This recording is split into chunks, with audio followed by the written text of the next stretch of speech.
We're going I had live. My Hello. wireless speaker hooked up. No, it wasn't. Just It wasn't disconnected. your end, Diane. Okay. Oh, is it something that was supposed to be on the checklist? No. It's a.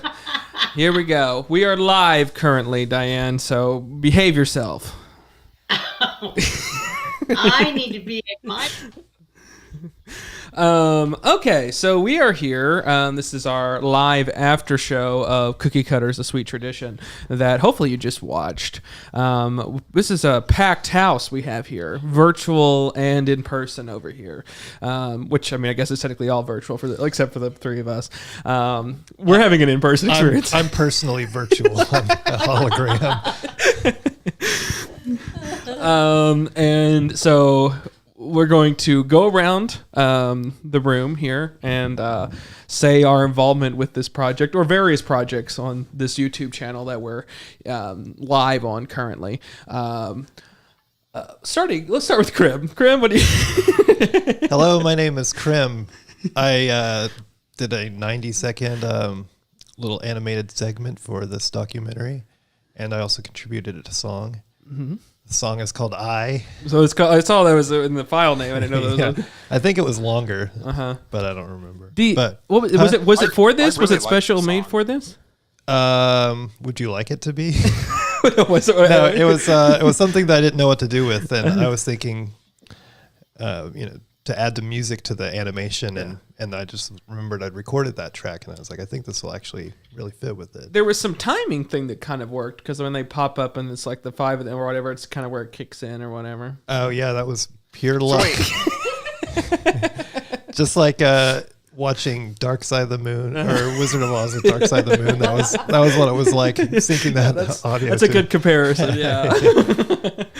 Debbie, what was your involvement in this? And also, we might need to say with Krim. Other outside of that, he does music for Cade and Friends. All the segments are Krim music. Opening, intro, outro, all that is Krim.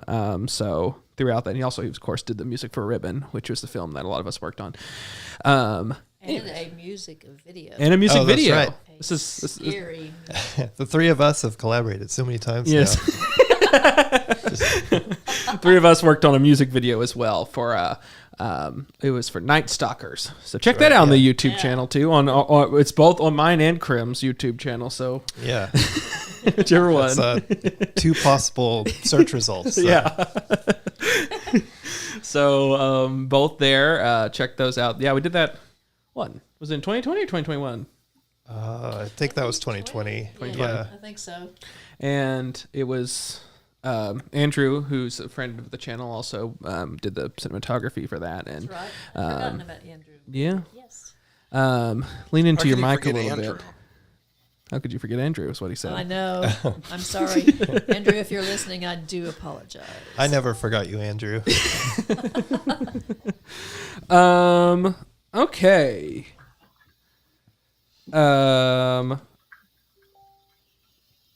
It's so. Well, are you hearing us over on the live feed, Diane? You should close the live feed if you're watching us on the YouTube as well. Just want to make sure you're not over there. are you one of our 4 viewers, Diane? Yes, I was. Don't call out how many viewers we have, Alex. We're gonna have a party I know. here. It's New Year's Day. It's a new year, guys. It's a new year. It's a new time. Lots of fun things. There's a tradition around here to have some sort of. 2 years ago, we put out Ribbon on January 1st, 2021, which was also the 2-year anniversary of when we started recording Ribbon. Ribbon was shot very first day was January 1st, 2019. True. So, fun thing. The January 1st is has a special hold on our hearts, if you will. She sure does, I think Alex. Cade. I think Cade said it best. I think many years ago. Wait, why is that so funny? Can none of you hear me? Would you agree, Krim, with what he's saying? That is a excellent comment or opinion you just shared. Man, Cade, can you I and can Debbie hear still hear me? you. me and Debbie can hear you. Crim's the only one. I just made eye contact with him. He just I can't hear what. lost. Yeah, if you're tuning in, Can you read my headphones don't lips? have- Read lips. I'll try. Okay, go ahead, Alex. What were you saying? Well, I was just going to say, Cade, I think you had said, like, when we first started filming, you wanted to do something on the first of every year because it was, I think your words, I'm going to try to quote you here, was, Oh boy. it's stepping into a new project in the new year, new me, new us. Oh, yeah, that does sound like me right there. Yeah, I'm what does thinking Crim it's think just of that? because at the time you guys were not in school. And so therefore you had time Yeah. to edit and put all this together. Well, we certainly is why we shot Ribbon during that time, but we were out of school by the time we've been putting this out. I don't know. I think it's a good date. People generally don't have anything to do on the actual They have it, the night before, and people have the day off. I don't know. No one's doing. A lot of people are busy blowing cinnamon into their front door. Oh, so what Good they do? luck. Yeah. Oh, is that a thing? Yeah. I did not know that. Never You heard ate it. black-eyed peas. Yeah, you can do that also. Mm-hmm. Black. So we have not finished with introductions. We've only went through Crim. Debbie, what are you? Who are you? I was the gracious host. It was such fun. Yes, Debbie was the host of the program. Kind of last minute went to her. I know we needed a host, and I knew that she would do a great job with it and everything. And you're in it throughout it. So am I a host or a hostess? No, there. Whatever. Whatever. So yeah, that's your first time you've hosted something there. Exactly, it is. Lots of firsts with you. That was my first podcast, the last one we did. Now this is my first TikTok. Oh my goodness. January 1st now will be in my mind. Yeah.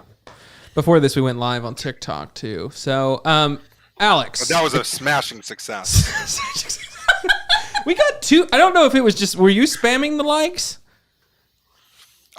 No, I spammed the like a couple times, but I think I can only count for one like. Well, it's then on my end. It said I had 288 likes. Oh, well, that was probably from me. I don't think I liked it that many times, but who knows? Trying to get the likes up. He did not admit to it, Crim, just so you know. Oh, okay. So, Alex, what was your involvement? I was the producer of the show. I was also a second camera operator. Yep. So whenever we got my camera, I guess you could say, was the still shot. You could blame me but for all also the whenever shaky we and went and zooms. got. Well, yeah, that was the point, though. We have one still camera, one zoom camera, but when we got B-reel, we both were holding a camera, and so some of the B-reel is yours, some of it is mine. Yes. But what the best way to look at it is the one in color were typically my shots, and the ones black and white were Cade shots. Yes. And I think that was worked the entire time. But I was also the producer, and so it was a really fun time. When we went and filmed, it was a flawless filming. Yes. Everything into went that. right. But I have to call out over here Diane, who is graciously waiting here. So Alex and I do Cade and Friends. All of us here have been guests on Cade and Friends. I've not been a guest, never been asked to be a guest on Cade and Friends, but everyone else here has been a guest, and including Diane here. Diane also co-host. This is her time slot, really, on my channel. It is my time slot. And on this YouTube channel, we're just borrowing it from her this week. So, That's right. and, so if you haven't checked out Double Feature Movie Club, it's our live stream movie show that Diane and I do. And Diane, I've talked with her quite a bit about this whole journey of making the cookie cutter thing, and I wanted to bring her on because she's a viewer of this, in this case of this, and wanted her to kind of ask questions because we all No, and also ask questions in the comments. What we did. We just explained what we did, but we need someone to ask us deep, probing questions about cookie cutters. Okay, I cannot wait. Okay, I and can ask. Tell me when I can ask questions. okay, go ahead, Diane. You have the floor. We're all just here to I answer your have questions. questions. Also, I directed this thing. That's what I did. Okay, go ahead, Diane. Yeah, well, that's all you did. You had the idea, right? Well, Yeah. and in fact, that's some of my questions. First off, whose idea was it to do the cookie cutters, and why? Uh-huh. And can you hear it whenever it's turned outward like that? Very faintly. Yeah, you could turn it up if you wanted to. Meh. Whose idea was it to do the cookie cutters? Well, Alex and I got together when he was here in the state of Oklahoma last. Not the last time, but the time before last, and about what we wanted to do. Alex was the one who was pushing us to do some sort of documentary. He wanted to do another documentary and everything, and so. And I was like, sure, let's do that. If we'll make time, it needs to be something we could kind of go out and shoot in a day or two, and just keep the footage for, like it can be something, timely or whatever, and it also could be something that we can kind of capture quickly and then turn into something later. And so we were going to go outside to some different community, and we researched. The idea, I was really particularly fascinated in doing some sort of look at a museum of some sort that had an interesting topic. I think there's a lot of stuff there. There's a lot of cool little museums around. And so... But we wanted like a niche one, not like Yes. something big. We wanted something smaller. Yes, some odd sort of collection and something that really hadn't been covered before. And so we looked around, and we were going to stay for a night in some community around somewhere. And so we were in nearby-ish. So we looked at Joplin. We looked at, which is of course where we ended up doing it, but we looked at Joplin. We looked at, we were going to go up to Kansas at one point. There was a few different places. We just looked at Oklahoma City sort of things. But we ended up really liking the idea of doing a cookie cutter, and we reached out to them as a possibility. They were, in fact, very interested in showcasing it, and it was their enthusiasm that really helped sort of drive that a lot. So, that's how it happened, because they wanted it the most, I guess. And Okay, so they said they were on Route 66. Are they really on Route 66? Or they are, or of course, Joplin's on Route 66. I think it's I'd have to look up if it's. I think it's a road off of Route 6, like just like way. I mean, do you know? Debbie went there. I've never been there before, but The other question I would have had for them is, are they in there's a Route 66 guidebook, and I don't know if you guys have ever had the opportunity to work at a museum that is part of the Route 66 guidebook. The people who do the route in the summertime, well, year round, there is an official guidebook, and they literally go through this guidebook and check off all the places in it. The museum I volunteer at is in that guidebook, and so yeah, I've seen a lot of people. Yeah, get your stamp because you've been here, And I just wondered if they were in the Route 66 guidebook, because if they're not, they should be. Yeah. No, they're not directly off of Route 66. Looks like. But yeah, they are a side.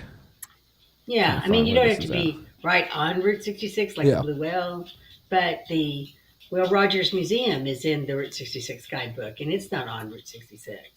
Close enough, though. So I'm going to interject real quick. I have to disappear for just a couple minutes, but I will be back hopefully in time before it ends. I have to go pick someone up from work. Okie dokie. I Well, will be we'll back. see you. Join whenever you can, Alex. There you go.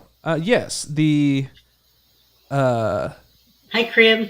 Hi, Debbie. Hello. hello. I can't hear you in my headphones. We'll just have to do our secret sign language that we created at the Halloween. event?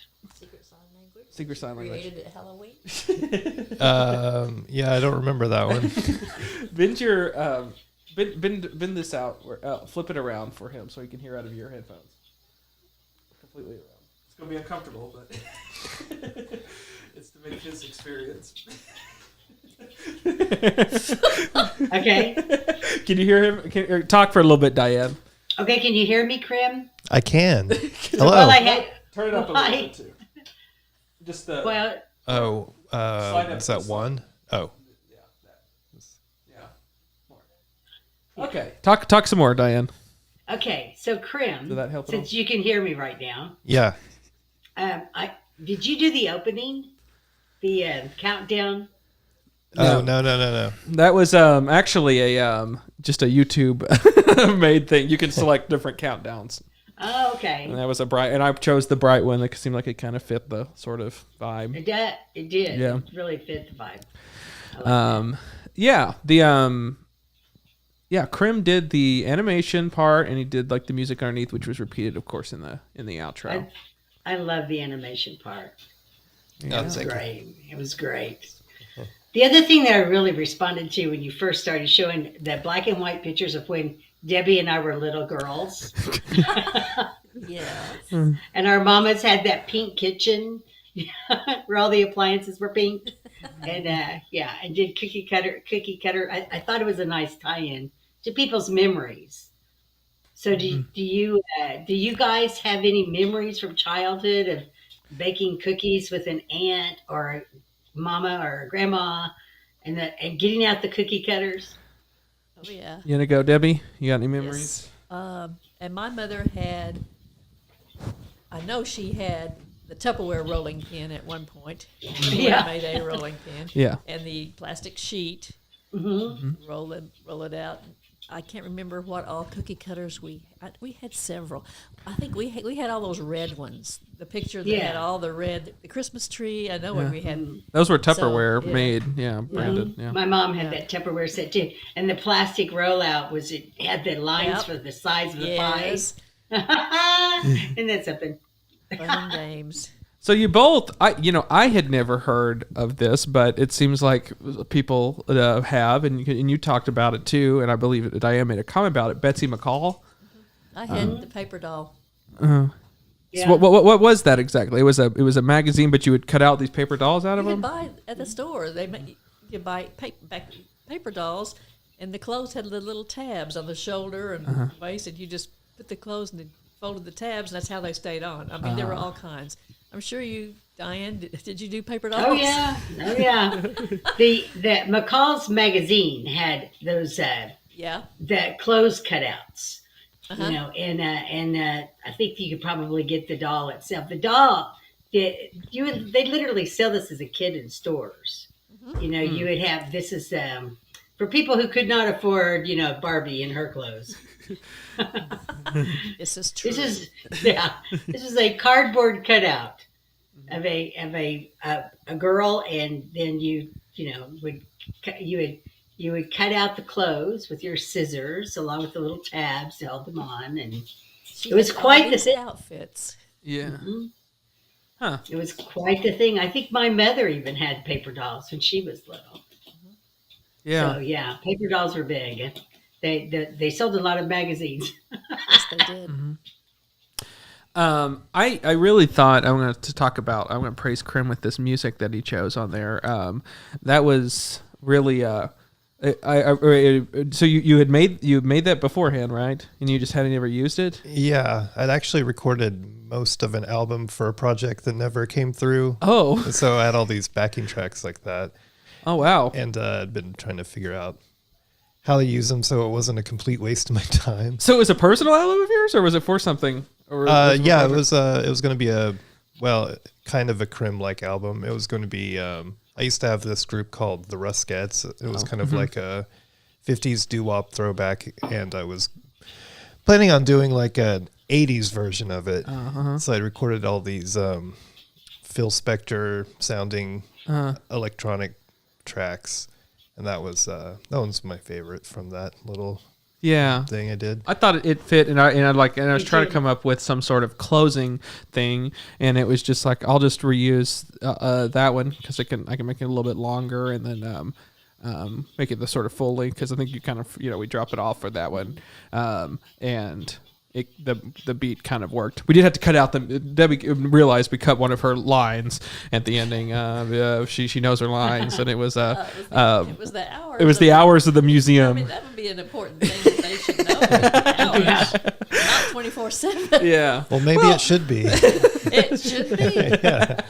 And so we cut the museum out. Well, part of me was like, well, they could be seasonal. They could change it, and I'd hate for this to be, incorrect information, a year down the line when someone finds this video. That's true. So that was part of it. Even the museum I work at during certain times of the year are closed on Monday and Tuesdays. Yes. So yeah, So- I think that's a good point. And so I was just like, I guess, and also, I mean, the main reason I say that, but I would have kept it in if the timing worked. But the timing was, we needed it to hit, the little cue for whenever the music hit. So we had to cut something. So we cut that. Oh well. The way it is in the life of an actor, you could end up on the. That's right. And I thought, Debbie, you actually look like you fit in Oh, thank right you. there. You did like you were someone's great aunt that had been a lot of cookies and probably collected cookie cutters. Who knows? I definitely collected cookies. Yeah, me too. How Me did too. you But I like thought the, you. how did you like the vintage aprons? The red one was I not did. vintage, but the other two were vintage. I have a friend that runs an estate sale business, and she had those Oh, at the gingerbread one. I love that. So I'm like, Yeah. hey, can I wear like the apron? He goes, yeah, that would be kind of cool. You're in the cookie cutter museum. You should wear an apron. So So there's 3 aprons. There was there 3? Was each one was a different costume, right? All together. yeah, we just did Yeah. changes. Yeah. It was fun. Yeah. yeah, it was fun. And Cade, I like the technique you use when you question people and have them on camera where they're talking, but you're not there. It's like, okay, you've asked this question, but they're talking. They're giving you the answer, Mm-hmm. but we never hear you ask the question. Yeah.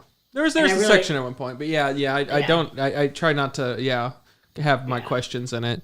Yeah. I mean, because there was a lot Because of it makes it really informative. Mhm. Makes them informative. Let me put it that way.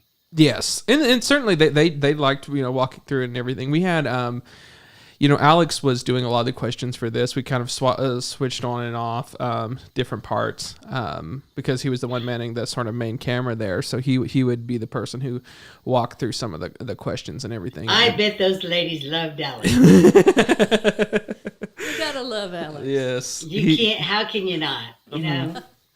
And so he asks off the wall things, so you get sort of interesting answers and different stuff, and it's nice. And I particularly liked the when we went to their archives. That was sort of the fun thing. Yeah. Like that lady didn't really. So just so everyone, we shot there 2 days. We stayed in Joplin, and I went because the lady the day we were going to shoot, she Kay couldn't be there on the day that we were going to shoot there, and we scheduled. She's like, but you can, this Pam can walk you through the whole thing and everything. So she walked us through but we went ahead and we set that up, and we said, well, okay, I think but she essentially Pam didn't want to do an on-camera interview. She was too nervous, and so we did we was like, well, okay, we'll just go ahead and set up you the next day and get all of our B-roll and things with Pam, and she could show us the behind the scenes, she said, and so we could sort of get all that and get all the shots of the cutters that we need and all that. And so it worked out good because we kind of got an overview of what it was before we sat down with Kay and interviewed her and everything. So we kind of knew all that stuff. And Pam warmed up to, I think she just didn't want to be interviewed and talk for that, but she could show us things and essentially kind of walk us through the collections and things, and she could speak to that. And so she was fine with that. And that was one of my favorite parts, was her showing us the pieces and kind of cutting that up in a fun way. So that was their entire archive. Yeah, it's just a little. It's right by the stairwell, so they have. It's just a corner, and like the museum, the actual Joppa museums, their archive's pretty big. It's the Lake Museum, and it's under it actually has a whole area. This one's like in a corner, and it's just those file cabinets or those cabinet things, and then some file cabinets, and it's pretty. I mean, and they have to collect ones to give away, and then they had to collect ones that were the more rare ones that you of course put up and everything, and yeah, they give away cutters. Like that's, I mean, that never really fit anywhere, so we put it in the end with Debbie. But yeah, they have a whole basket where you can just grab a cutter and take it, which is cool. Speaking of cutters. Krim, you brought some cutters, right? Yes, I did. Okay, let's take our cutters let's just show our cutters here that Krim brought. Okay. This one here is a leaf, I believe. Some sort of yeah.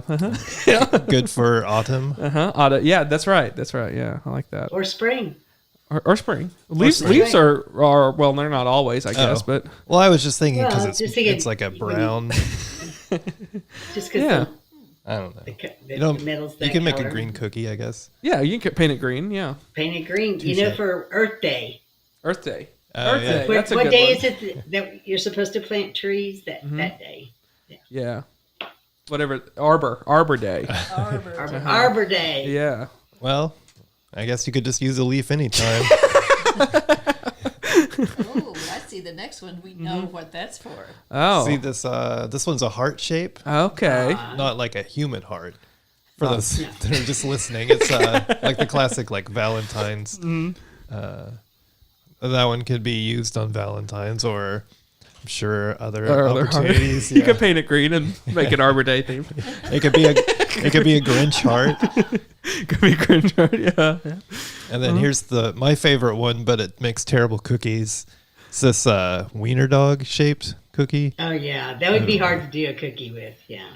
It's got too many little details and they never work out. You'd have to be a professional. Yeah, Cookie you can't cutting. be me.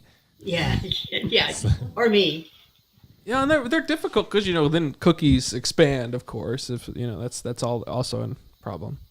Yeah, To keep in mind when cutting cookies, is the details kind of go away a little bit sometimes, depending on the woes of cutting cookies. yeah. It's a lot of Never goes like you think it will.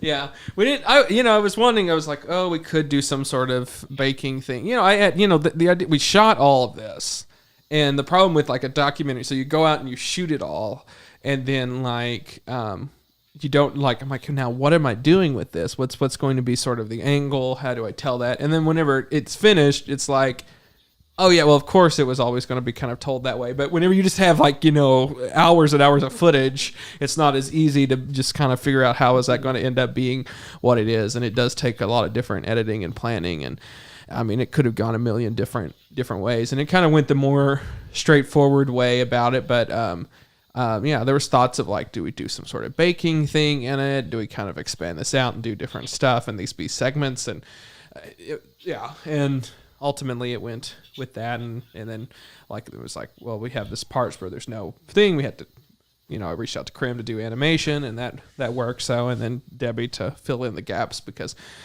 one thing is, never have I done a few different documentaries and short docs. Never have I done one with stand-up narration. That was the first time I've done that. Sometimes I had voiced stuff, or Hannah did our esports one, friend of the channel.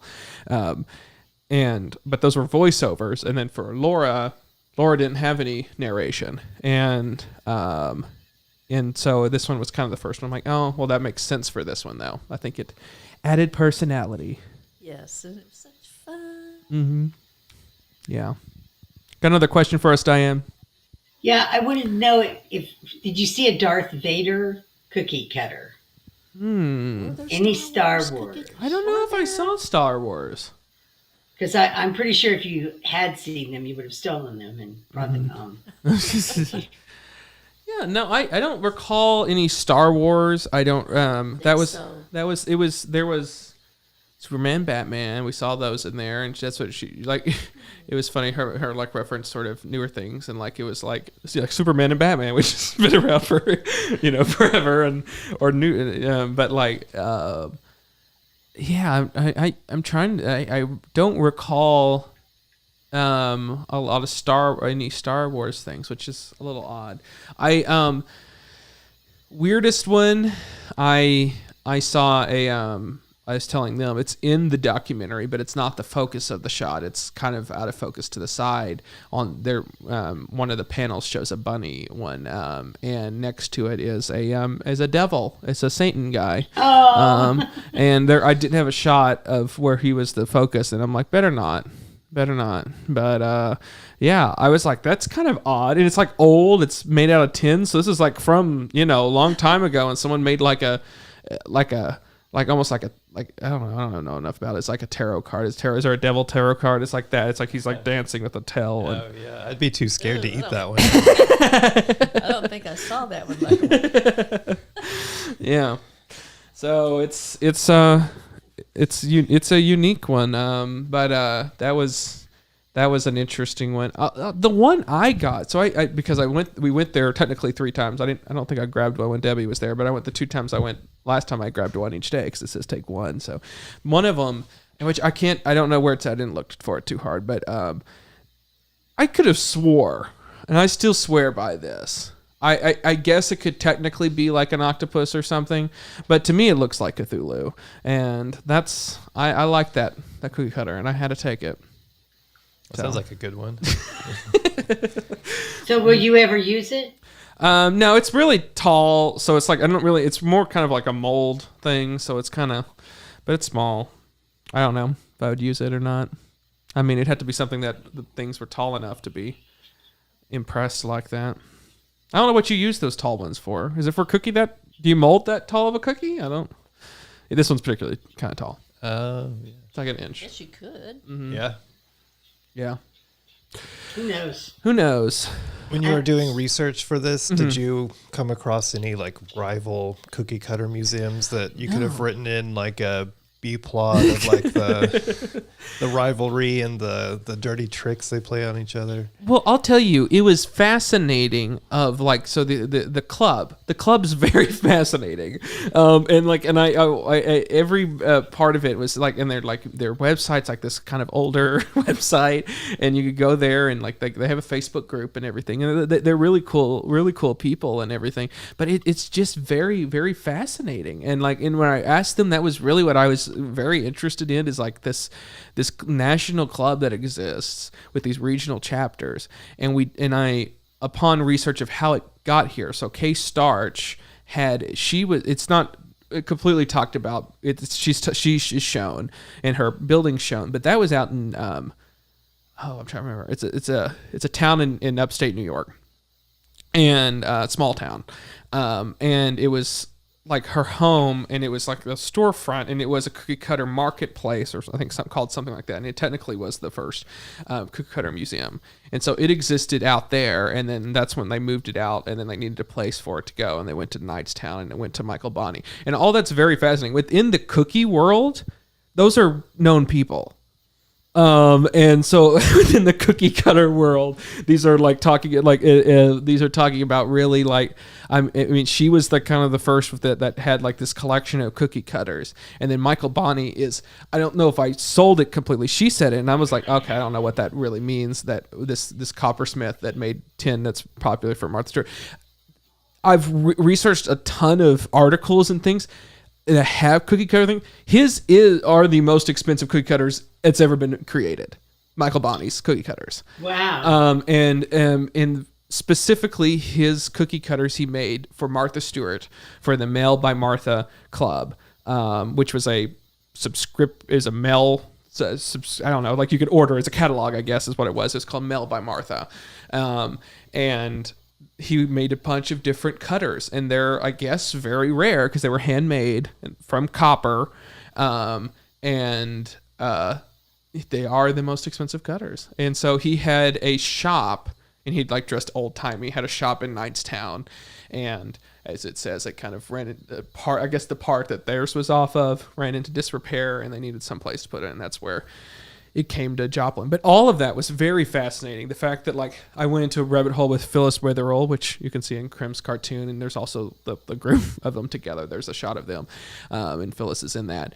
That's very fascinating. She's a very fascinating person because she's like a DC housewife. And she's from DC and has other things that she's known for and written about and everything. But that her, in this case, we're talking about her Cookie Cutter Collectors Club that she kind of founded. It was all very fascinating stuff that I'm very fascinated with, but I don't know how much other people are, and that's why it's kind of touched on lightly, and it's all very fascinating. But more and more I read about it, I'm like, this is a whole kind of world there that knew nothing about. It was all news to me.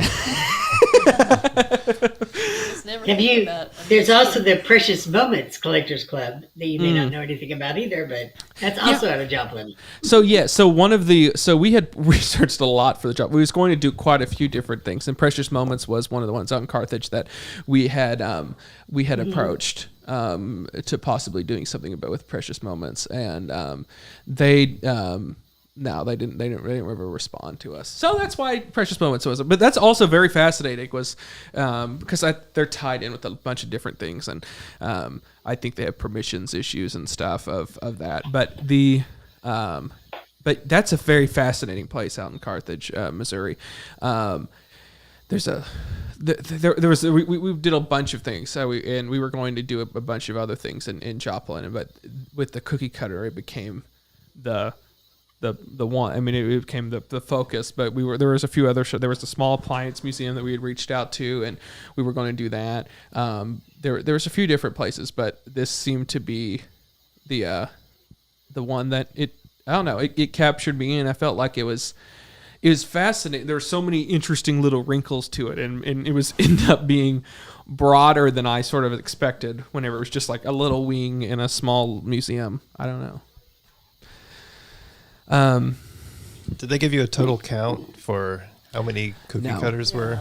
I asked on several occasions to if someone could give me a total count on this or how many they thought they had in their collection, and they were very dodgy about it. I don't think they knew exactly.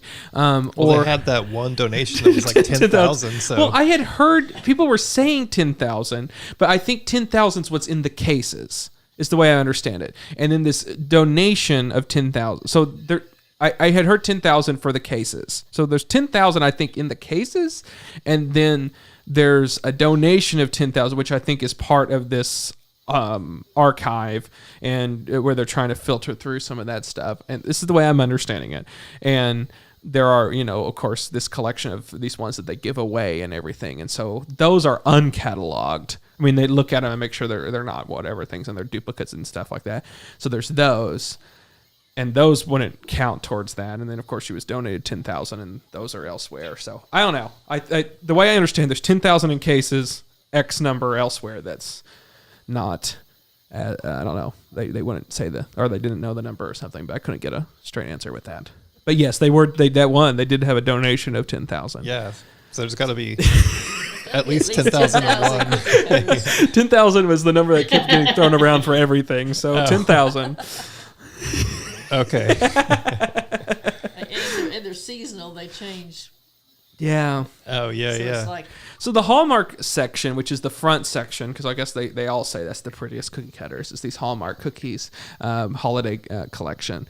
And that front panel changes because for the holiday that it's currently around. When Debbie and I went, it was Thanksgiving, Christmas.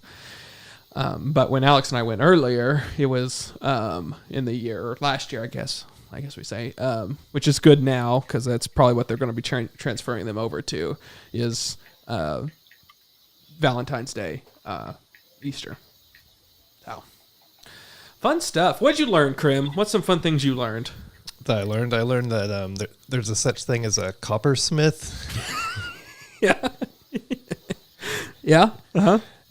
And I'm just trying to imagine how much time it took that guy to make all of those handmade cookie cutters for that catalog for Martha Stewart. Yeah. Like he must have worked on Yeah. that for years. Yeah. Like toiling away for Martha Stewart. There were probably limited quantities of each one. Yeah, So but he- how many? Because it was a catalog, so there had to be a lot. currently out of stock. Yeah. just yeah. Martha just calls up, "Hey, sorry, we got another 10,000 more. You know, is this going to be pre-Snoop or post-Snoop? Would have been Hey. pre-Snoop. Would have been Pre Snoop. Would have been Maybe- pre-insider Pre-Snoop, trading okay. too. That's Oh, good. yeah, yeah. Maybe he just made the ones for her, No, they for her were personal use. they were in catalog because we had images, and because we sweep past it so quick. I mean, I have tons of. Oh, let's see here. Let's pull up. I have photos of I say random images to see how well I keep all this. Michael Bonney. I think I saved a lot of these. So these are catalogs. This is what a catalog would look like, and he would make these are these copper ones that are Michael Bonney's. And I guess they show how they're made. That's what's on the other side. These are what cookies look like when they're made with them. And so you would order these. Oh, look, a green tree. I bet you could make leaves green too. Yeah. So it says, it's hard to really tell what that is. $45. And what year is this? 68. These are in the 90s. Okay. Yeah. Mailed by Martha. And so, yeah, this is Michael Bonney. And so So some guy handmade all of those orders. That's what's fascinating. It's like it had to have some sort of process. Did he design the original and mold then, for the other cookie cutters? well, the way be that made from? they have to shape them. I mean, like I would imagine the backs. Well, I don't know if you've seen these videos, and I mean, I'm saying this as someone who I didn't see all this until I've done this research. So I don't know if everyone's not seen these things that I've looked up recently about cookie cutters. But I guess they were popular of like these videos of how they are. They have these little things, and they mash. They're kind of how you can mass produce these cookie cutters that are outline, and essentially they make these tools that when they all smash together, they smash the outline, and I guess they're satisfied. There's people that probably have seen it on TikTok or in different things of like these sort of, it's like one of those soothing things to watch or whatever, and it's all these pieces Metal smashing together. So it relaxes me. Yeah, it doesn't sound healthy. go to sleep Yeah. tonight. Yeah. Just the old pounding on the anvil. Is it like an explosion with shrapnel? Yeah. Or, like a bomb? Yeah. I like to go to sleep with the sound of falling bombs in my headphones. It's like a car wreck. Yeah. Train wreck. But I know what you mean. I don't think the sound is it's so much as it's the visual of it all coming the together. visual. The oddly satisfying. Yeah. Yeah. So it's so perhaps he had something like that. Or he could have handmade them all. I mean they are rare, so there must have been some sort of limit, or there must have been some sort of rarity to them. So they do, yeah. Because if how many shapes did he have in the catalog? Well, we had an image there of we have Alex joining again. Here we are. Oh, there's Alex. Can you hear us? Hello. Hello. How's things going? I could have kept you off until you had. Are you good? I am good. Everything is good. We are back in business. That's good. I was telling people about Michael Bonney, the coppersmith, and all that I learned about him.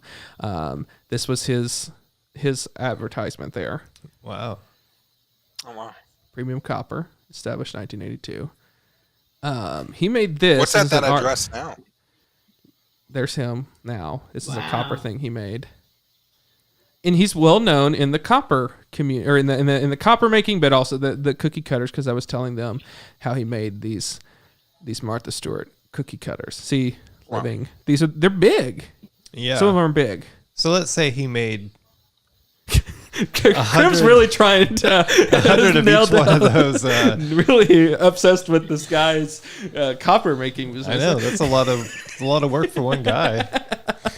Trying to wreck his whole career. I don't know what you're trying to do. No, Question his whole. I'm impressed. I'm impressed that he was able to put out so Are you much saying he's a quantity sham? of product He's fake. for Martha Stewart. Maybe he had apprentices. Oh, Oh there you yeah, go. yeah, Yeah, that's possible. That's a Yeah. thing in metalwork, right? Yeah. yeah. Yeah, it is. Mm-hmm. You always want to have someone learning your craft, In so case something to carry happens. it on. Yeah. Yeah. Well, cool. What's how's so yeah, we're talking. Any questions in the comments? We'll answer anything really, even does that to be cookie related. I've been in Cookie Cutter City for the past I don't know, 2 months feels like, or of trying to get this over the finish line. I think so- I think it's worth saying. You've been working on this nearly nonstop for like the past 3 months, right? That's right, Alex. Certainly all we've heard about at trivia. It's a lot of cookie cutter related things, so I'm okay with talking non-cookie cutter related stuff, but we could continue talking about it if the people want. I have a question for Alex. Oh, okay.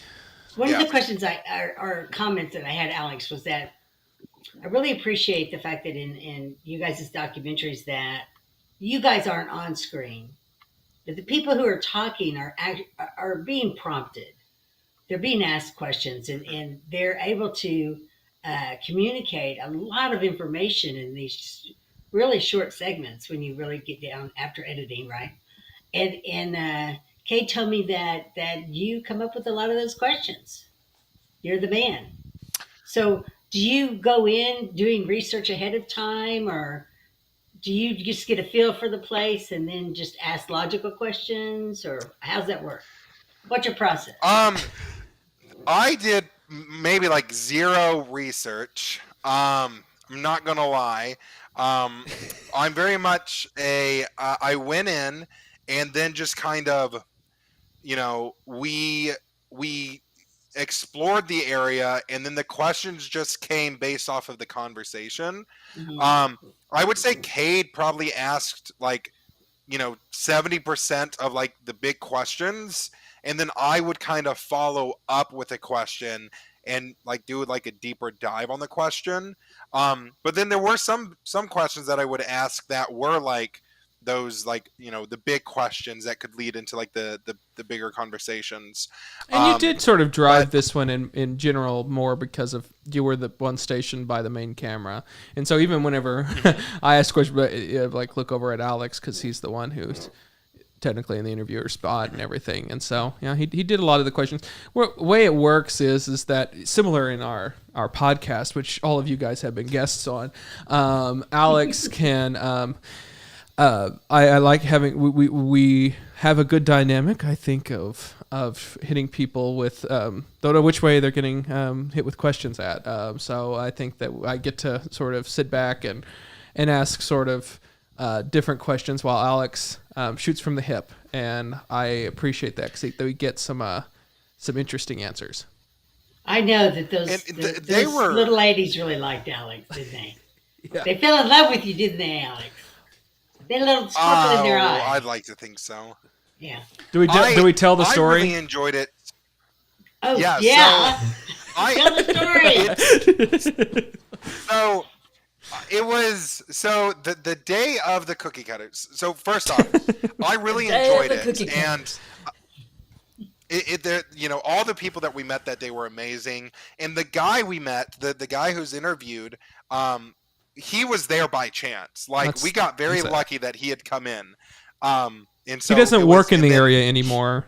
He's the director emeritus. He comes in every once in a while. So that is an important thing that he just happened to be there when we were there at that time. And so that's why we Wow.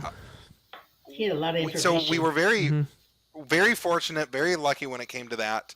And he's such an interesting guy. Like he could have his own, like just his own story. Because he was such a fascinating person to talk to.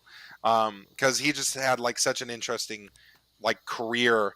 But that aside, because he also had the cats. Like we got so much information about like this cat of Joplin, and it was so fascinating. Now that's something but that's another story. Yes, I would love to turn into something, and we didn't have all the food. We might have to go back or get some things of that, but that is a very, very, very fascinating other thing that we spent a lot of time there on, was going through this other thing with him.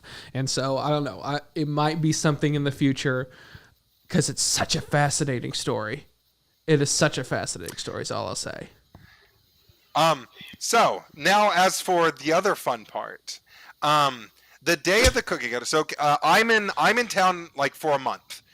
Cade and I agree we're going to go to Joplin because I think I overheard because that the plan was we talked about a bunch of different locations. We wanted to be local. We talked about a bunch of different locations. We tried other locations. We looked up. We chose that one. The day of the cookie cutter, I got sick. Let's back up here. We have locked in with Pam Bowling that we're going to be there and interview her, and she's going to walk us around. We have a Airbnb to stay in Joplin that night. We have she drives an hour to get there. Both people kind of drive an hour. Well, Pam lives nearby, but Kay, who's there for the next day, which is why we're staying there, drives an hour to get to Joplin. And I think it's more closer to 45 minutes. She lives kind of in the or I don't know, somewhere around Springfield area. And so they had to drive in. So all this is lined up. They're very excited and everything. And Alex decides to tell me he's getting sick. I text Cade, and I'm like, Cade, I'm sick. And like I threw up. I was sick. And Cade is like Cade calls me. I'm like, Cade, I don't know if I can do this. And Cade calls me, and he is annoyed beyond belief. Like I can hear it in his voice. He's trying not to be annoyed. I can hear it in his voice. I'm not going to come off as the good guy in this story. I feel like. No, we already know. I'm not going to just to preface this. I'm not going to come off as the good person in this story. Just so everyone knows. And so I'm like, Cade, I don't know if I can do this. And so I think I get sick one more time. He's finally getting there, and he convinces me to go. And I'm like, okay, Cade, here's the deal. If I get sick between driving there and back, we call it quits. Like, we call it good. I get to where he's picking me up at, we're good. And to be clear here, just to defend myself a little bit here, Alex is sick like 90% of the times that I'm around him. So so we know what's causing your illness. And it's always something. But to be fair, I thought it was just another thing that he was going to get, because he would say that and then he gets over it and it's fine or whatever. This time it was a little. Yes. It was actually something. It was something. So to give Cade that credit, I get sick so often, and I'll be sick for like an hour or two, and then I'll be fine. So I can't blame him on that. I woke up and I got sick, and I was like, okay, surely I'm done now. We get on the road. We drive about 30 minutes. We're like halfway there. I tell Cade, we need to pull over. We pull over to a gas station, and I get sick in that gas station. Oh my God! We're at this gas in Miami, Oklahoma, and I am getting sick. And I think that's like when I told Cade, you need to pull over. I remember hearing Cade being like, "Are you serious?" And I'm like, "Cade, pull over." I then get sick, and then that's when I think Cade was like, "Oh, maybe he is a little sick." So, I go to the bathroom. We're there for like 10 or 15 minutes. I get a Sprite or whatever. You got a Mountain Dew. You got a Mountain Dew, which was not a clear beverage. It was Mountain Dew is not. The best choice That's there. right. I got a Mountain Dew for this one. Mountain Dew and a Red Bull. Not a Red Bull, thankfully. But we got to push through because now I we're go to the closer bathroom. to Joplin, and we have this appointment. We We're can't back halfway. down. So I go to the bathroom there. I grab some napkins. I wash my face off. I blow my nose. We get back in the car, and it's like, well, we're already halfway there. Like we have an Airbnb. Let's just go ahead and finish this. Like, surely that's the last time. We keep driving. We're like 10 minutes from this location. I'm like, Cade, pull over again. We pull over into the Joplin water treatment. I probably shouldn't have said that, Alex. Yeah, but yes, that is what happened. Alex, what would we say the phrase, got sick at the water treatment facility of Joplin. That is what happened. I don't think any water was polluted that day. It wasn't in the water. But it was It was there was a tree, so if you pull in, there's a tree. It was right next to this tree. The facility was like, you still had to drive like a good 2 or 3 blocks. If their water can get contaminated from just one person being sick right outside, like I'm sure there's animals using the bathroom out there. Like I didn't get sick into a treatment vat, but it is just funny that. It's just funny that we're at this water treatment plant in Joplin, Missouri, and I got sick again. So we then proceed to the Cooking Museum. I am not feeling well. And at this point, it's like confirmed this is food poisoning. I've had food poisoning before. It's got to be food poisoning. I was lucky enough that I had some leftover napkins, so I blew my nose, wadded them up. And we kept going, got to the Cookie Cutter Museum, and the entire time I'm like, we'll get some shots, and then anytime we would get a break, I'd be like, okay, Cade, I'm going to go to the bathroom. I think I'm going to be sick. And to be clear here, this is the Pam day. This isn't we didn't have like an interview per se. We were just getting B-roll shots and having Pam walk us through. So it didn't end up being too much of a... Yeah, he did over-explain to Pam that he was sick and that he thinks it was food poisoning and said it could have been the chicken he had. Fun fact, I had to go through a lot of B-roll of Alex in the background explaining his sickness to that poor lady. So, where'd you get the chicken?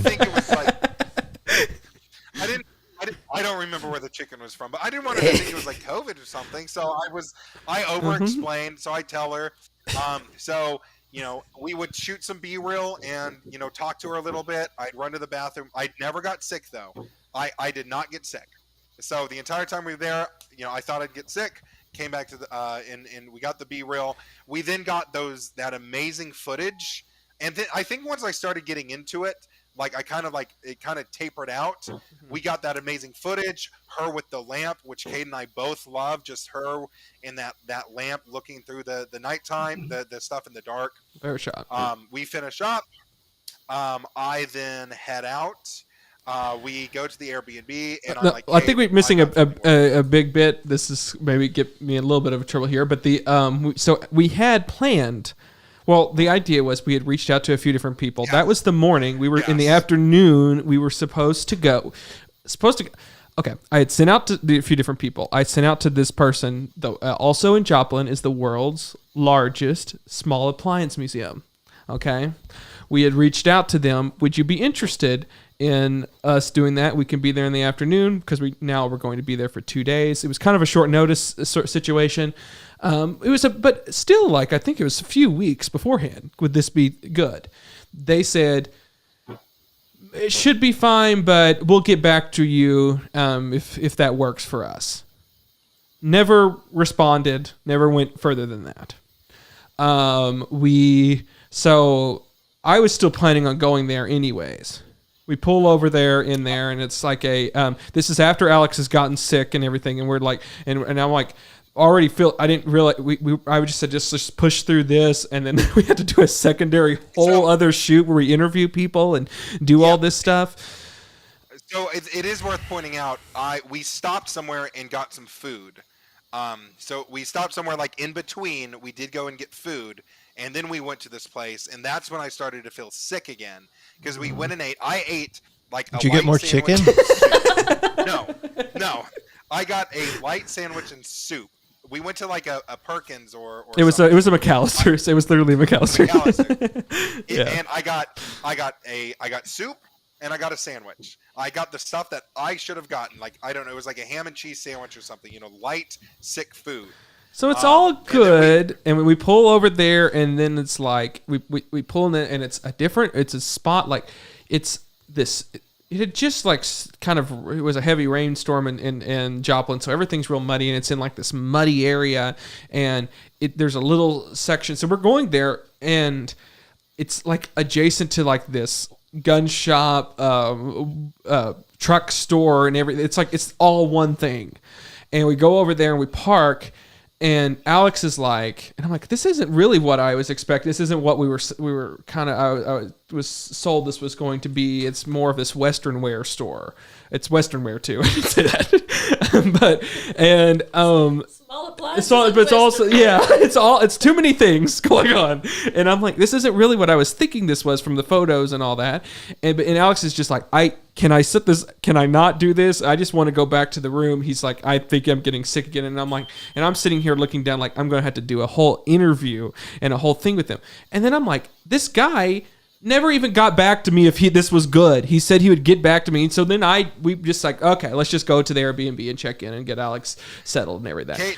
Cade looked at me and was like, I mean, he never got back to me. Do you think do you think we should go in? And I was like, no, we're done. This is I saw it. This is my out. Get me out of here. And so For real. Yes. In defense of Cade, I did say, no, let's just go. And then flash forward to a month later, I get a very hateful email from this guy that's like, why didn't you show up? All this stuff. Him on it. You didn't get back to me. Yeah, I don't know. He was particularly aggressive about it, and I just ignored him and didn't do anything. I was like, I don't owe him this stuff.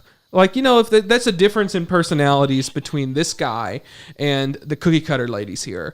They were so enthusiastic and so loving and so nice about everything. Did they pester me to get this out? Yes, they did. But it was all from a place of they love what they do and they want other people to share that love and everything.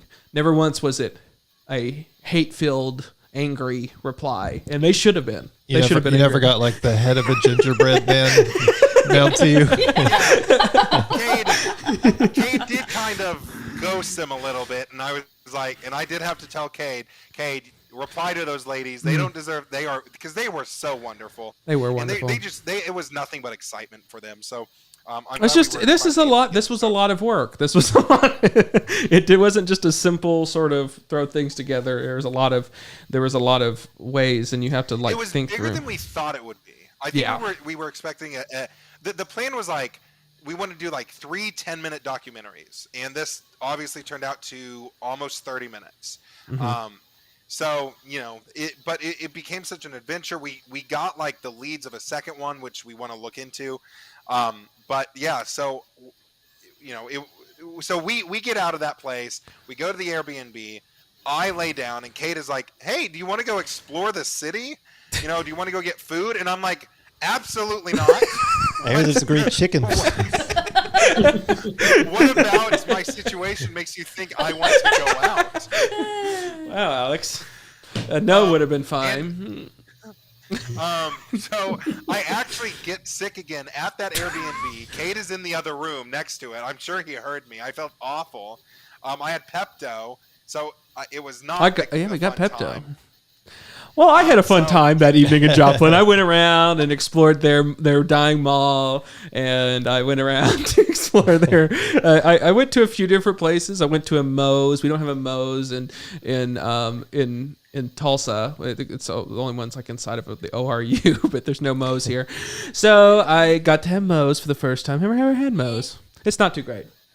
Not too great. They got a Fazoli's there. Mm-hmm. They do. They used to be everywhere now. Yeah, they have what was it, Shakey's or whatever? It used to be around Tulsa. I had a shake. I had a really fun time. Meanwhile, Cade is out doing that. I think I get sick one more time while Cade's out. I go to sleep. I sleep basically the entire time, and I ask Cade, "Can you bring me a Sprite, saltine crackers, and chicken noodle soup?" And Cade did. Cade gets back at like 9:30 o'clock at night. He's gone for like 3 hours or so. I sleep basically the entire time. And Cade brought it to me. He was like, "Here you go."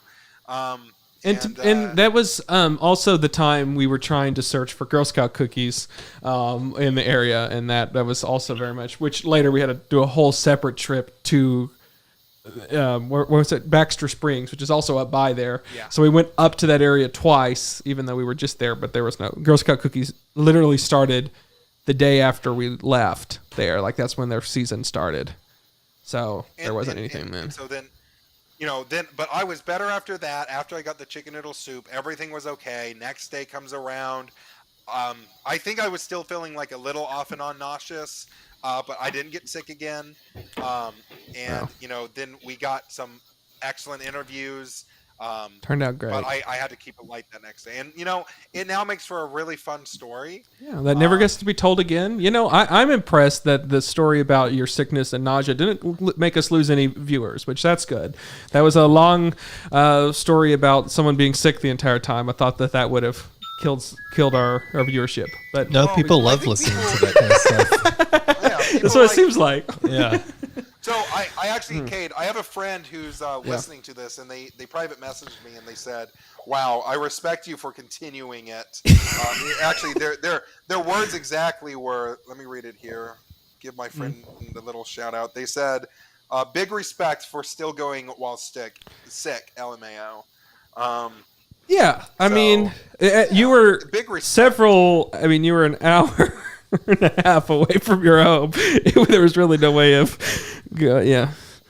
But you went through it. We did get a comment from Ava quite a while ago. I feel like we should show that before we end tonight.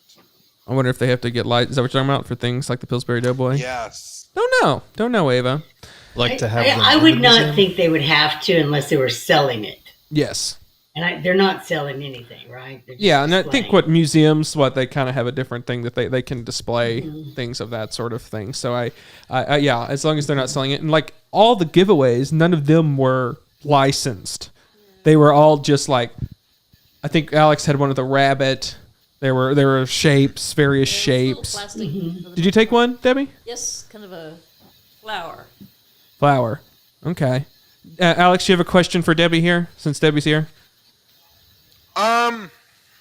Yeah, so Debbie, are you going to join the Cookie Cutter Museum? Are you going to become a cookie Probably cutter? not, because I do not bake. It's just me, and my cat cannot eat cookies. You gonna ask Krim the same question? No, actually, Krim, do you sorry. like cookies? I just thought of a great answer, but never mind. Well, ask him, Alex. Krim, No, I didn't really. Would you ever join the Cookie Cutter Museum? Let's hear it. Would I ever consider joining the Cookie Cutter Club? Yeah. Yes. Club. He brought cookie cutters to the show tonight. Yeah. he did. Oh yeah, you were gone. Yeah. You missed that part. That was a really important. I'll just go back and rewatch it. This will be on Cade's YouTube channel, so yeah, we can go back and watch it. Anytime. Diane, you got a question for the panel? Any more questions for the panel? Did I ask about the Star Wars? Yes, you did. Okay. Now, here's my next question for Alex. Oh, Alex is getting a lot of detention here today. Well, he was gone, so I was now gone he's for 20 back. minutes. Yeah. So now he's back. Right. Yeah. So, Alex, did you see any cookie cutters that you really wanted to take home? There were some really cool ones. I mean, I like older things. I mean, in the shots you see the Kermit one. I thought that was at that time A lot of Kermit ones. I was shocked by the amount of there were Kermit. a lot of Kermit ones. At that time, I liked the Muppets, and so No longer likes them. I still like the Muppets. Just went through a but quick not as phase. much as I did. And so I liked the Muppets ones while I was there. but it's just really interesting to see that, you get like Kermit ones, and then there's states, and then you get any types of like different pop culture cookie cutters. And so but there was, so, I mean, I like anything that I think might be valuable. So I liked that stuff. I have a fun little story that I was trying to include it in there, but it seemed like an aside, and there was no really appropriate time to include it. But Kay was telling about this lady who was from Tulsa. She made plastic cookie cutters in the 40s and 50s, and she. There's some parts of her. I think there might even be a shot. I don't know if that ended up in there or not. But she's, I guess, was somewhat well known in the 40s and 50s for making these plastic cookie cutters throughout the 50s and everything. And in fact, they have in their collection a letter from the Princess Margaret's girl or woman in waiting, or whatever it's called, whatever that thing's called, her hand, asking for some cookie cutters from her for their Christmas, something that they were doing for Christmas or whatever. And so they had a letter from Princess Margaret that was written for requesting special cookie cutters from this lady in Tulsa. And maybe that's something we can just release, that little clip. Maybe that's something we can release, just a couple of short clips. I spoiled it for you now. To make it in. Don't skip past it when it's a TikTok later, even though you've heard the story. That one might go on TikTok. I think it could be. I think that one would be really cool, though, because, I mean, how many places, talk to a princess? I've never talked to a princess. You talked to a Princess Krim? Yeah. Cool. It's kind of hard not to in my line of work. It's very true. If you guys got any other questions, where I did want to. We have something here. Wait a second. I forgot about this. I almost forgot, Alex. You almost made me forget. I feel like I didn't do anything. We're at the all-time high in viewership, Cade, so I hope this is worth it. Presents. Oh. What? Okay, so we missed Christmas. Don't open it yet. You guys are going to open it together. You guys, both of these people have presents. It's a bit, so open it up. Just so I know it's not a real present. Open it up. So you didn't pay them a salary for I'm glad that I sent you my Amazon wish list. Yeah. Okay, open your presents. Here we go. It's unboxing. Okay. Okay, look what I found. Dots. My favorite. Dots. That's a specific callback. These It's were a the call dots forward. that I found. I told you I had bought them beforehand. Yeah. Where were they? They were in the closet. And they were in. Did you remember why you put them there? I had no idea why I put them there. They had paper towels along with them. I bought them together, paper towel, and so I put them. I was like, they'll just go there. That's where I store them. It was just in a bag. And then later, I was like, I need to open up my new thing of paper towels. There's the dots.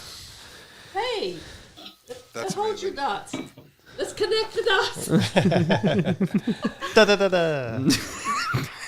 We did it. Yours is better. You want a tray? Yeah. I do have Wait a a question. minute. No, I don't. I don't know if this is an ask or Oh, answer, good. but There's I an do have a answer to the question for puzzle. him. There's a maze on the back, I saw that and there's maze. an answer to the maze on the other side. So Amazing. this is, of course, a reference. If you if you subscribe to my TikTok channel, TikTok. Do you say TikTok.com? No, you wouldn't say. Just at the K Thomas. Diane, this is also a reference, of course, whenever we were together for the Halloween special with Krim. Krim said his least favorite candy was Halloween candy was dots. It ignited a firestorm on our TikTok page.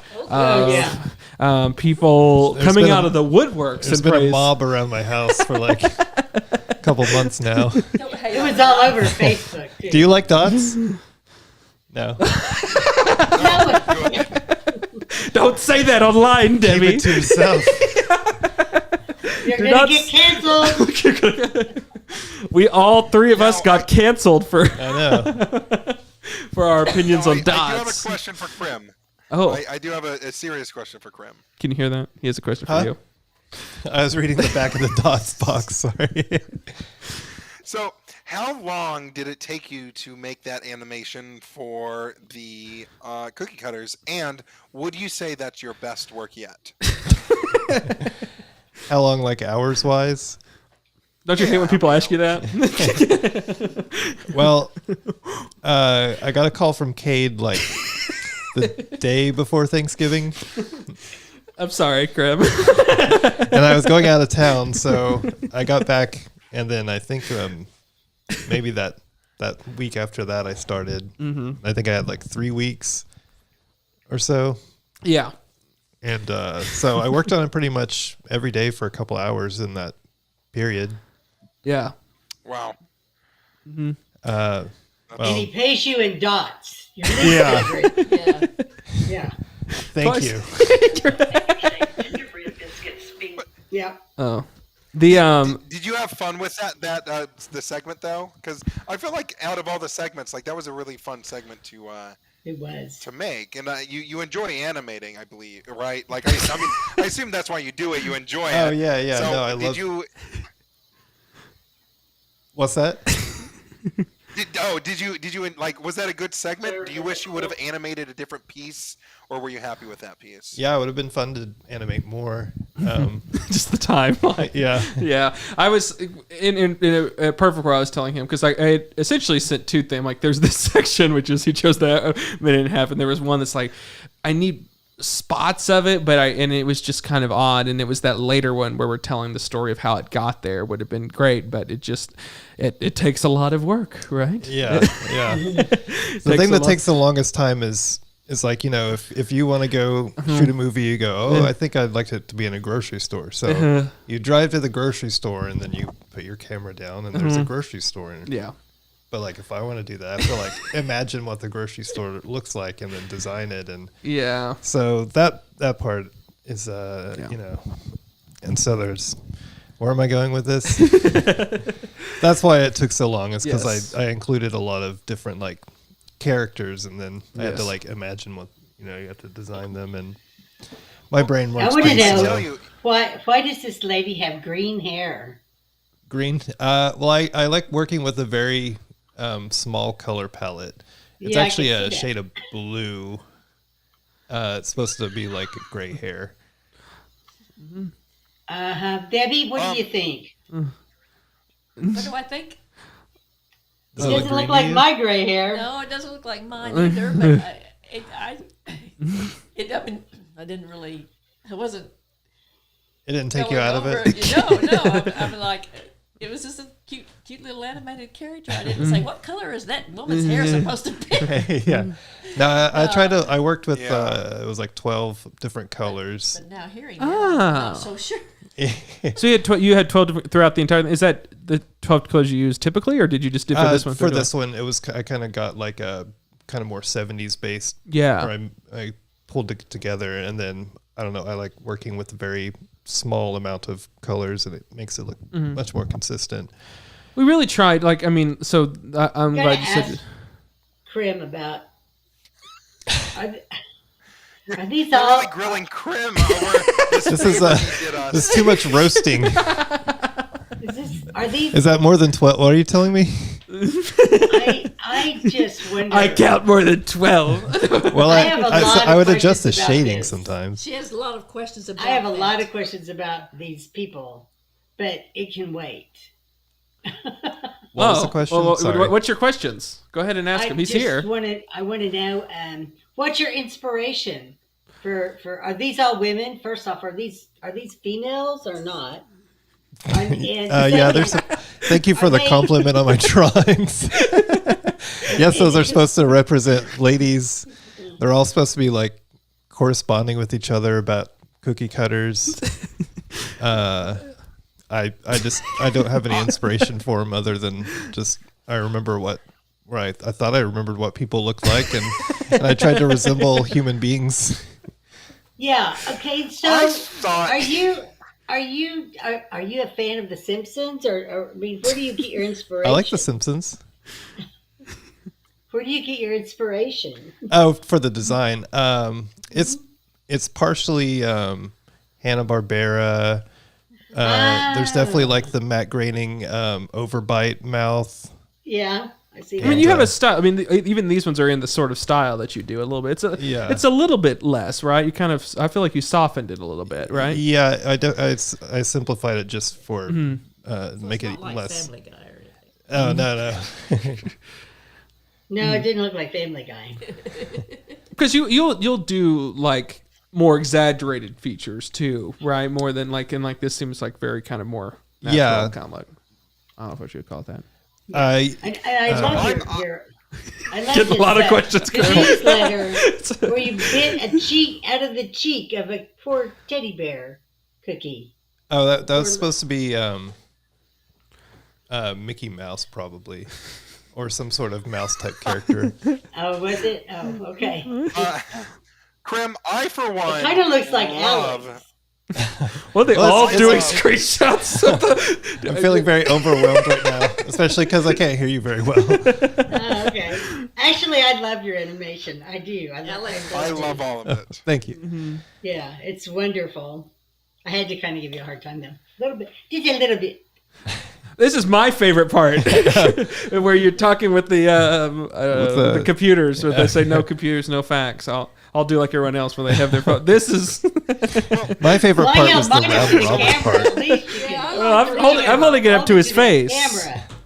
So that was more of an experience for Krim, not our audience. So when I was doing the round robin part, That's I was my just favorite. I was just yeah, I was just listening to the audio and I was thinking, did she say she sent that round robin? So I was like, that's got to be an expression. So I googled it. It is. Nothing. I couldn't find anything. So I had to ask Cade. I was like, did I hear that right? And then you kind of explained what it was, and I was Yeah, you send it around like one person to the next. I mean, yeah, it's a phrase. yeah, kind of like you were saying it was kind of like early chainmail or something. Yeah, Like some an sort of. office memo, or Yeah. it was all yeah.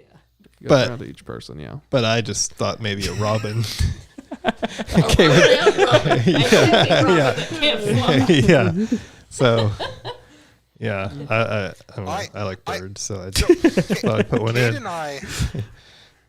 in. and I had watched before it was fully animated. It was just like the storyboard, and as soon as I saw the storyboard, it was just black and white.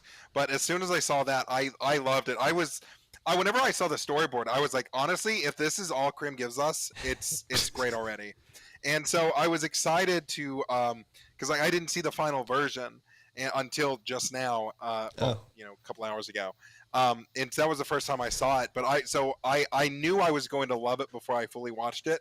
But even if you had done nothing different, I think it would have been like great. Okay. I'll keep that in 'Cause mind even next just time. like the regular storyboard was great. Yeah. I think so. Yeah, I love. Should just stop there, right? I go, here's my hard work. I did the you got storyboard paid in like for in dots, a week. Huh? and you got paid for in dots. In dots. You got paid for it, dots. Yeah. Twice now. That's Yeah. been his payment. Diane, I'll bring it home and pour it on my dinner table for my family. We need to go grocery shopping this week, sweetie. We got dots. All they had. Yeah. We discussed Cade at the dinner table like they do in Like the old boss or at the factory or something. no, it was whenever in Scrooge, they're like tribute to Scrooge for the feast, and they're eating like Hey, a prayer for canary. Scrooge. Yeah. Well, yeah. So, yeah. I mean, I think everything turned out pretty great. And Krim, he said at one point, one of the exchanges that Alex and I agreed upon is we might be in voicing some things in the future. Yeah, So he has that token to chip or to cash in or whatever. yeah. I'll be writing some embarrassing things for you both to say. That'd be humorous. Yeah. And Debbie, I mean, have you ever done voice work? Kind of like ADR or I guess it could be considered. You did. Have you done any like commercial work that's audio or anything like that? Like that's just audio or no? I did a radio commercial for my friend that owns one of the last moto photos in Oklahoma City. Oh. And he wanted me to do, like I was a customer, a commercial that, like I take all my old pictures and film to have it digitized, you know. Mm-hmm. So, yeah, I guess that it's just like a radio, you know, not seen, but voiceover, it'd be cool. There you go. Got another person. All right. Yeah, I mean, I would do it. Just give me the lines. Okay. Mm-hmm. Cool. Well, grew by 3. Ava and I have done a radio commercial. Oh yeah. You want to tell that story, Diane? No. Okay. Moving on. That's definitely a Cade's and Friends story. Oh, okay. Yeah. We'll save it then. Remember that. Put a pin in that, Alex. Remember that for All right. the Do so we have yeah. any final questions though? Yes. Anyone have any questions? Krim does cartoons. Debbie does acting around in the area, and Diane talks movies with me every Sunday night. That's what Diane does. She had a career in finance, but yeah, movies are cool. But we'll Not start. the ones Cade necessarily. Well, I've wondered about that. Some of them I've not seen nor heard of, but Yeah, they're sometimes a little obscure. Yeah. So yeah, we'll start wrapping up here and everything. Krim, but answering if you got any questions, we'll answer them at all. Krim, where can people find you? Where plug all your things. Okay. Tell them how great it is. All right. Hey, everybody. It's me, Krim. If you like the animation in this documentary, you can find my animation handles on social media at Krimrock Cartoons, both TikTok and Instagram, if you want to watch the little shorts. Some of them are a little less... You know, you might want to be a little bit older, and you might not want to show them all to your children. You might not if faint of heart, maybe don't watch. I'm glad you some put of the them. content warning. Yeah. No content warning. You got to watch this video to know. But I'm also on YouTube, Krimrock Cartoons for the longer, full-length things, and I urge you all to follow and watch them because they're great. They're great. I also do music under the name Krim. You can look me up on what do you call them? Streaming apps. Streaming apps, yeah. Uh-huh. I don't do very good. I'm not very good at self promotion. But yeah, Krim music, Krimrock Cartoons, animation. Krim's so great, and animations are really great too. I think that I was very surprised when I first saw them. You know, I mean, I guess your music video, even back then, you did some animations for music videos, short little animations for different things. But yeah, whenever you started having where you kind of did a bunch of different things and scripted them out and all that, I was blown away. They're very, very great, and I think that they match sort of. I tried to have each project have some sort of sensibility to it and everything, and I knew that both of you could bring that to the table with that, and I think you guys both did a really great job, and so that's me saying that. Appreciate that. Nice. thank you. And Definitely deserve more than dots. Okay, Diane, I'm going to boot you off of this if you're going to keep making comments like that. Okay. That's what I'm striving for. No. At least you didn't force him to watch terrible horror movies. Yeah, that's right. I think maybe you'd want to trade places with them where they only they get dots in return instead of horrible. Yeah, I'd work for cinnamon or dark chocolate. Oh, okay. There you go. Cinnamon is New Year's Day thing. That I learned that today. Is that a thing? New Year's Day cinnamon. Blow- Blowing know that, cinnamon but it's into anytime the for me. door, into your house. Oh yeah. So what do you I learned do? What about do you that. what is that supposed What's to it do? do for you? Yeah. What's it do for you? It brings you good luck. Is that actually a thing? Yeah. Well, I did not ask know Google that. about that. Hey Google, what's the cinnamon door New Year's tradition all about? I found 38 on the website thesaurus.com. Synonyms for celebration. Here are the first 5. Oh, God. Anniversary, bash, birthday, Oh. ceremony, Hey Google, and festival. Why do you blow cinnamon into your door on New Year's?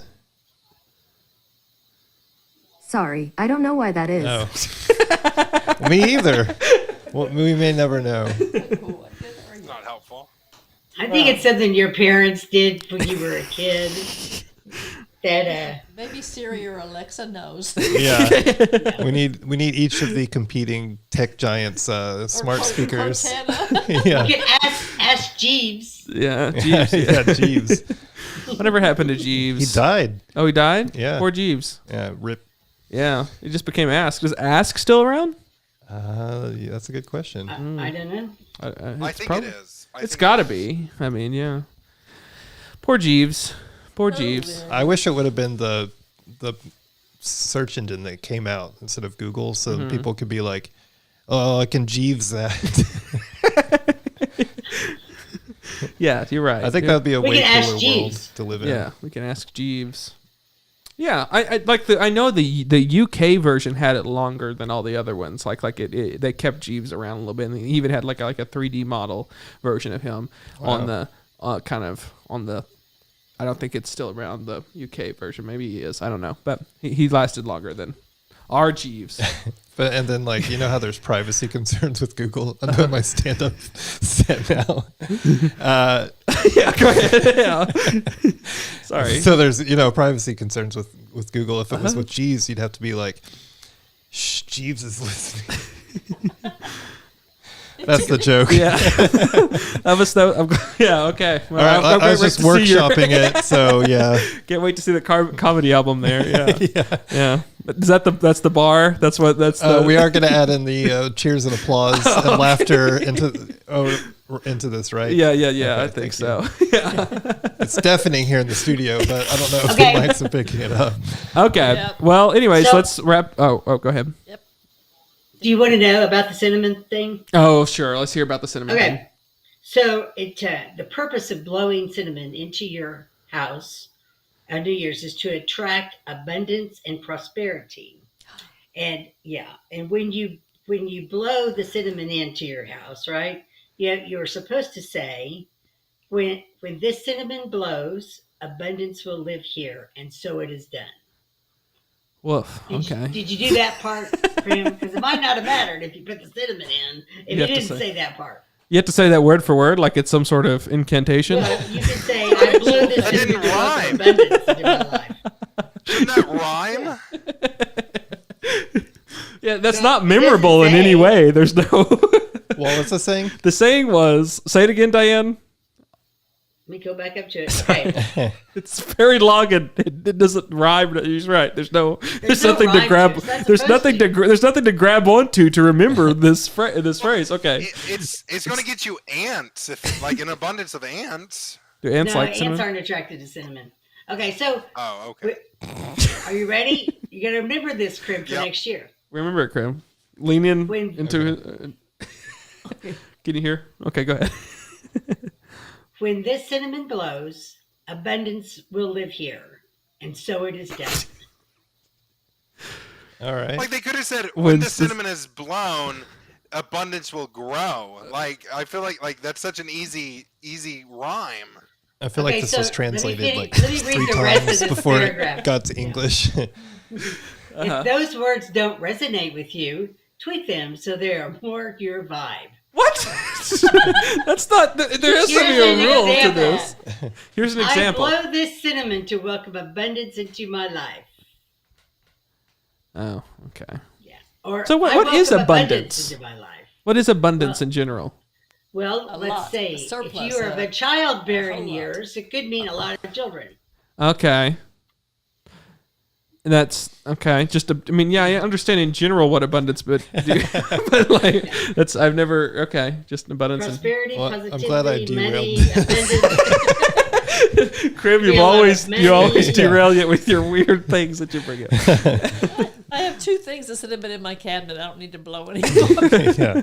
Yeah, maybe it brings you more cinnamon, an abundance of cinnamon. What happens if you blow cinnamon outside and say the if you say the words Maybe that's backwards. what causes world peace. yeah. Out there, out to the outside world. Well, Somebody what do would that you- and see what happens. I want to I know think what it- would happen if you if you blew in ginger or cardamom or turmeric. What would they do? They do different things. Who Yeah. knows? You have to look up the Where's some nutmeg? incantation for that. Yeah. Well, a little garlic powder. You say. They'll keep you safe from the Draculas. Yeah. Debbie, you do you have something? You're an actress in Tulsa, Yeah. Oklahoma.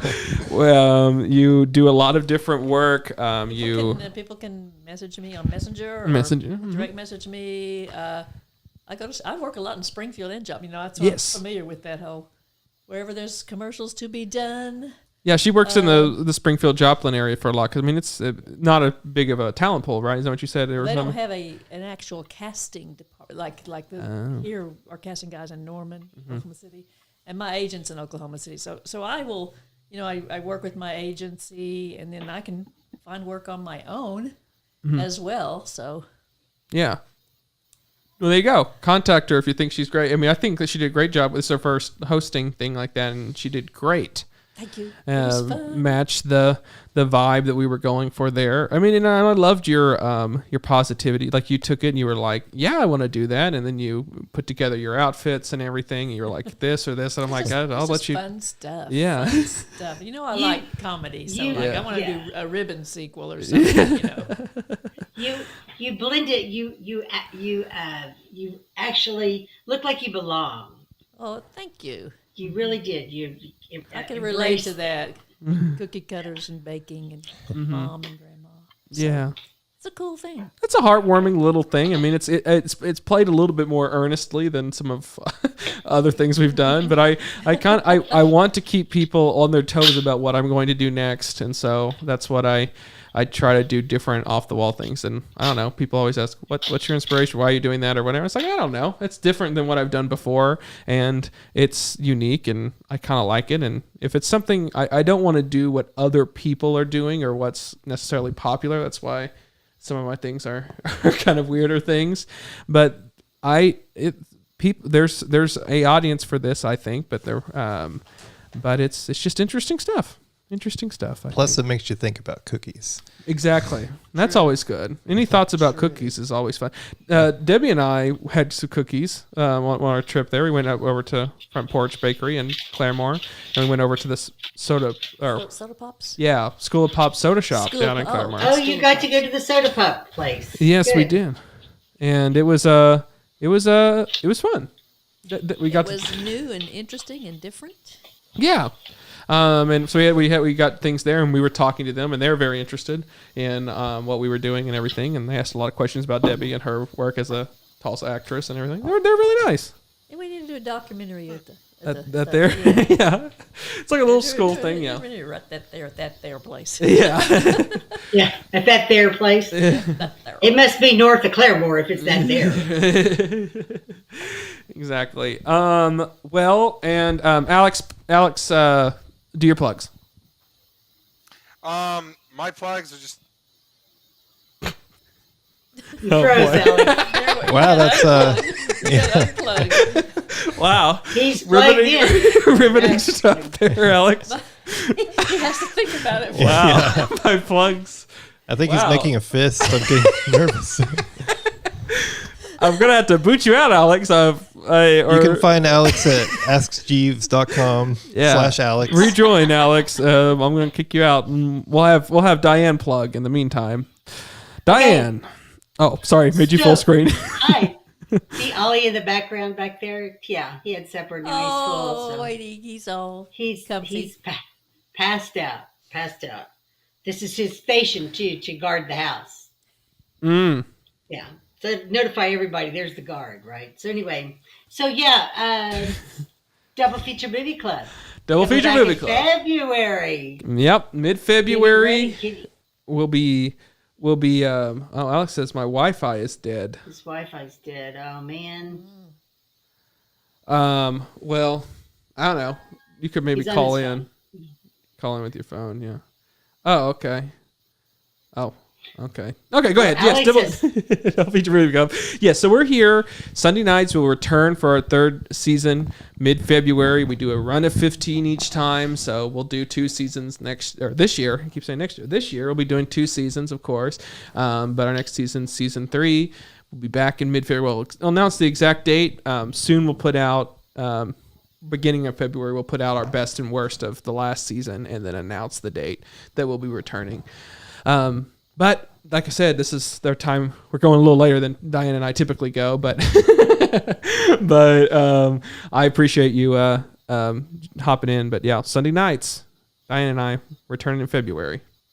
Soon. To hear about all the movies. Hear about that all you've the always movies. wanted to know about. All of them? All the movies we watch. I think you always wanted to know, but we're afraid to ask. Exactly. So yes, and I love talking with Diane and everything, and I wanted to bring her on because this is also, a preview of what we're doing this year. So we'll be back. Like I said, Dell Feature Movie Club is back, and and Cade and Friends will be back soon. We're going to do a wrap up episode soon.